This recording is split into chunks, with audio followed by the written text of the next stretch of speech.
কৈলাসহর কাতলাদিঘিতে বিপুল শব্দকর নামে এক যুবকের মৃতদেহ উদ্ধারকে ঘিরে তীব্র চাঞ্চল্য। ঘটনার বিবরণে জানা যায়, গত 26শে জানুয়ারি থেকে বিপুল শব্দকরকে খুঁজে পাওয়া যাচ্ছে না। আজ হঠাৎ করে সকাল 8:30 নাগাদ কৈলাসহর এসডিএম অফিস সংলগ্ন কাতালদিঘির দক্ষিণ দিকের ঘাটের পাশে এক ব্যক্তির মৃতদেহ দেখতে পান মাছের পোনা ব্যবসায়ীরা।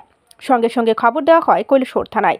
থানা থেকে বিশাল পুলিশ বাহিনী ঘটনাস্থলে ছুটে আসে। এই খবর চতুর্দিকে ছড়িয়ে পড়তে শত শত মানুষ কৈলাসহর কাতালদিঘির পাড়ে জড়ো হতে শুরু করেন। যতটুকু জানা গেছে, 26 জানুয়ারি বিপুল শব্দকর স্নান করতে এসে আর বাড়ি ফেরেনি। বিপুল শব্দকরের 2জন স্ত্রী এবং 2জন কন্যা সন্তান আছে। বিপুল শব্দকরের স্ত্রী ও সন্তানদের সাথে কোনো মিল ছিল না বলে এলাকাবাসী জানান। পুলিশের লাশটি জল থেকে তুলে কৈলাসহর জেলা হাসপাতালে নিয়ে যাচ্ছে ময়নাতদন্ত করার জন্য। এ ব্যাপারে বিপুল শব্দকরের আত্মীয় স্বজন ও এলাকাবাসীর বক্তব্য শোনাবো আপনাদের। বিপুল শব্দকর না বাড়ি কই একটু আইটেম বাড়ি কই নরসিং কমপ্লেক্স মানে সে কি বিবাহিত? আচ্ছা আচ্ছা, দুইটা বিয়ে করছে না? সন্তান কয়জন? দুইজন। কি কাজ কি করতো? পুরসভাতে।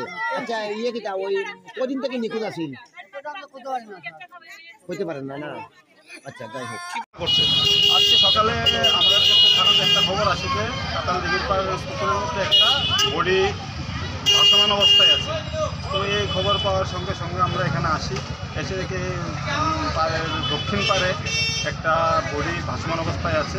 তো এটা আমরা যখন তদন্ত করি, লোকটার নাম জানা গেছে। ওর নাম হলো বিপুল শব্দকর, বাবার নাম বিজেন্দ্র শব্দকর, তার বিমান সেনা complex, ward number 1, Kailashahar PS।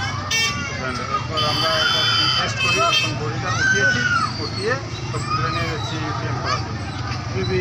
যিনি মারা গেছেন উনি কী কাজ করতেন? উনি মিউনিসিপ্যালিটি সাফাইয়ের কাজ করতেন, সাফাইয়ের কাজ করতেন। প্রাথমিকভাবে কী মনে হচ্ছে, কী কারণে মারা যেতে পারে?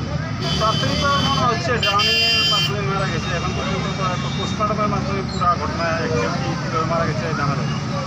কোন হাসপাতালে নিয়ে যাওয়া হচ্ছে? District hospital Kailashahar. Thank you.